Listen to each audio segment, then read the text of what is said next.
दोस्तों, आज के वीडियो में हम बात करेंगे डिजिटल मार्केटिंग के बारे में। डिजिटल मार्केटिंग है क्या, इसको थोड़ा सा सिंपल भाषा में समझने की कोशिश करेंगे और इसमें आने वाले टर्म्स को भी मैं कोशिश करूँगा कि आपको थोड़ा थोड़ा समझाऊं। अगर इस वीडियो में कम भी पड़ जाए तो आने वाले वीडियो में बता दूंगा।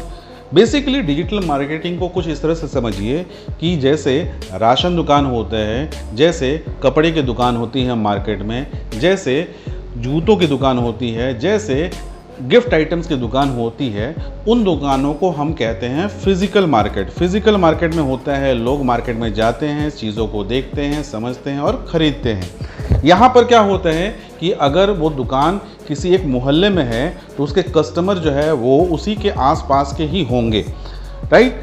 लेकिन जैसे ही हम डिजिटल मार्केटिंग की बात करते हैं तो चीज़ें बदल जाती हैं। बदलने का मतलब क्या होता है, इसमें जिस कपड़े की दुकान की मैं बात कर रहा था जो किसी मोहल्ले में है, फिज़िकली दुकान जो है वो ना हो करके वही दुकान ऑनलाइन माध्यम से जब आ जाती है, ऑनलाइन में भी कई सारे प्लेटफॉर्म्स होते हैं, तो उन प्लेटफॉर्म्स पर जब वो दुकान आ जाती है तो बेसिकली उन दुकानों का जो प्रमोशन होता है, क्योंकि मैंने कहा अलग अलग प्लेटफॉर्म्स हैं, तो इन प्लेटफॉर्म्स पर इनको जब प्रमोट किया जाता है तो इसी को तो मार्केटिंग कहते हैं। लेकिन ये मार्केटिंग क्या होता है, डिजिटली होता है।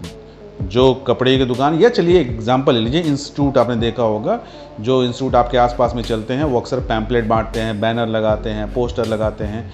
ये फिजिकल मार्केटिंग हो गई या ट्रेडिशनल मार्केटिंग हो गई। लेकिन अब धीरे धीरे ज़माना बदल रहा है। अब क्या करते हैं, स्टूडेंट्स को जब किसी इंस्टीट्यूट के बारे में जानकारी चाहिए, स्कूल के बारे में जानकारी चाहिए, कॉलेज के बारे में जानकारी चाहिए, तो वो गूगल करते हैं। जब वो गूगल करते हैं तो कंपनी का वेबसाइट, फेसबुक पेज, उसका प्रोफाइल, लिंक्डइन प्रोफाइल, कभी कभी ट्विटर प्रोफाइल, कभी कभी आपका इंस्टाग्राम प्रोफाइल, ऐसे कई सारे प्रोफाइल जो है वो नज़र आने शुरू होते हैं। और वहाँ पर वो सभी चीज़ों को पढ़ लिख करके, समझ करके, उसकी रेटिंग, उसकी रैंकिंग जब देखता है, तब उसके बेस पर, यही नहीं सिर्फ उसी को देखता नहीं, उसके अलावा भी और भी कंपेयर करता है, और कंपेयर करने के बाद जब वो डिसाइड करता है कि हाँ कौन सा बेटर है, तो यही तो मार्केटिंग कहलाती है। तो अब जो है वो पैम्पलेट, पोस्टर और बैनर की जगह पे जब डिजिटली मार्केट होती है चीज़ों की, तो इसी को हम लोग कह सकते हैं डिजिटल मार्केटिंग। अब डिजिटल मार्केटिंग वाले पार्ट में हम आते हैं कि यदि आप दुकानदार हैं, यदि आप बिजनेसमैन हैं, यदि आपका कोई व्यवसाय है, यदि आपका कोई प्रोडक्ट है, यदि आपका कोई सर्विस है, यानी कि जैसे डॉक्टर हैं, जैसे वकील हैं, जैसे टीचर हैं, क्योंकि ये तो सर्विस प्रोवाइड करती है, कोई प्रोडक्ट तो बेचते नहीं हैं, तो हर किसी के लिए जो डिजिटल मार्केटिंग है अलग अलग तरीके से फ़ायदेमंद होता है। एक टीचर अगर किसी मोहल्ले में रह करके, मान लीजिए अगर पढ़ाएंगे, तो फिर वही केस होगा कि अपने आसपास के बच्चों को पढ़ाएंगे। लेकिन अगर वही टीचर थोड़ा सा डिजिटली एडवांस हो जाए और या तो खुद से या फिर किसी एजेंसी के माध्यम से सर्विसेज लेकर के अगर अपने आप को प्रमोट करना शुरू कर दें, तो उसी टीचर का या फिर उसी कपड़े दुकान का जो मार्केट होगा वो पूरा ग्लोबल मार्केट हो सकता है। उसके पास जो खरीदार हो सकते हैं वो तो या तो पूरे देश से हो सकते हैं, या फिर अगर प्रोडक्ट वैसा है, ग्लोबल प्रोडक्ट है, तो पूरी दुनिया से खरीदार मिल सकते हैं। यहाँ पर डेवलप करने के चांसेस भी बहुत ज़्यादा होते हैं, और साथ साथ में जो मार्केटिंग की कॉस्ट होती है वो बहुत कम होती है। इसको ऐसे समझ लीजिए कि एक पैम्पलेट बंदा जब बांटता है तो लेने वाला जो है वो कुछ सेकंड के लिए हाथ में रखता है, उसके बाद वो ऐसे मोड़ करके किनारे में कहीं फेंक देता है। लेकिन उस पैम्पलेट को बनाने में लगभग अगर कलर पैम्पलेट है तो 1.5 रुपये लग जाते हैं, बांटने में 50 पैसे पकड़ लीजिए, और ट्रांसपोर्टेशन में 50 पैसे पकड़ लीजिए, यानी कि 2 रुपये का पैम्पलेट जो है वो नाले में चला जाता है विदिन 3 to 5 सेकेंड्स, बशर्ते कि आपका कोई एक्स्ट्रा ऑर्डिनरी उस पैम्पलेट में चीज़ें न लिखी हुई हों या बातें न लिखी हुई हों जिससे कि अचानक से कोई अट्रैक्ट हो जाए। ऐसे करके हज़ारों पैम्पलेट जो है दिन में आप बांट देते हैं या बंटवा देते हैं, और इसका बेनिफिट जो है वो बहुत मिनिमम आता है। लेकिन जब आप डिजिटली एक पोस्ट करते हैं तो उस पोस्ट की कीमत बहुत कम आती है, और वो पोस्ट हमेशा रहता है, प्लस जिसको भी इंटरेस्ट होता है वो पोस्ट उसके तक पहुंचता है। तो इसमें कॉस्टिंग बहुत कम आती है, और जो ऑडियंस या कह लीजिए क्लाइंट या कह लीजिए कस्टमर जो हो सकते हैं आपके, उनकी संख्या अथाह होती है। और कई बार तो ऐसा भी होता है कि जिनको नहीं भी लेना होता है वो भी परचेस कर लेते हैं। कई बार ऐसा होता है, इंग्लिश का कोर्स अगर आप अच्छे तरीके से मार्केटिंग कर रहे हैं तो कई लोग ऐसे होते हैं जिनका मूड बदल जाता है तो वो भी कोर्स कर लेते हैं। कई बार ऐसा होता है कि अच्छे कपड़े दिखते हैं तो जिसने कभी ऑनलाइन परचेज नहीं किया है वो भी परचेज कर लेता है। तो डिजिटल मार्केटिंग जो है कहीं ना कहीं कॉस्टिंग के मामले में बहुत कॉस्ट इफेक्टिव होता है और क्लाइंट के बेस के मामले में बहुत बड़ा एक मार्केट होता है, कह सकते हैं ग्लोबल मार्केट होता है। डिजिटल मार्केटिंग को इस समझ लीजिए कि आपकी ये डिजिटल दुकान हो जाती है। अब इस दुकान को आप रखते कहाँ पर है?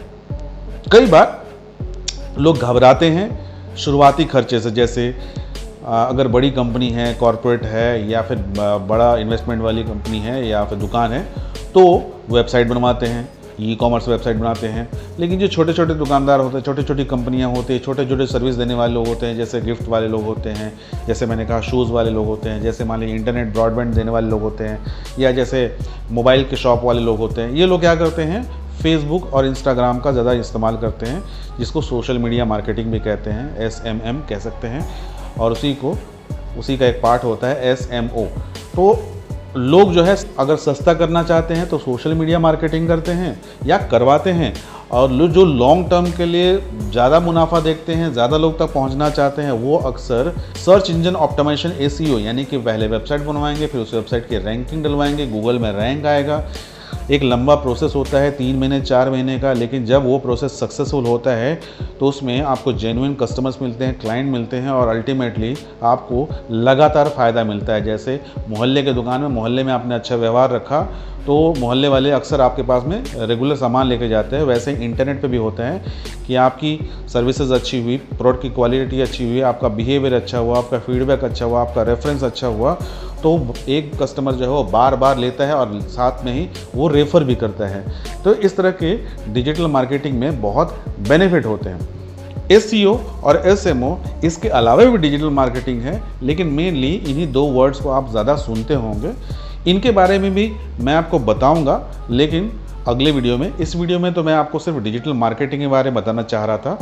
SEO क्या होता है, SMO क्या होता है, कस्टमर जो है वो डिजिटल मार्केटिंग को लेकर के क्या सोचते हैं, कस्टमर जो है वो कभी कभी अनरियलिस्टिक चीज़ें भी बताने लगते हैं या डिमांड करने लगते हैं। ऐसी कौन कौन सी चीज़ें हैं, मैं कोशिश करूँगा कि आने वाले वीडियोज़ में आपको और भी इंपॉर्टेंट बातें बताओ डिजिटल मार्केटिंग से लेकर के, और कोशिश करूंगा अपनी भाषा में सिंपल लैंग्वेज में बताऊं, क्योंकि मैं बुकिश लैंग्वेज का इस्तेमाल नहीं कर रहा हूं आपके साथ में, ताकि आप समझ सकें।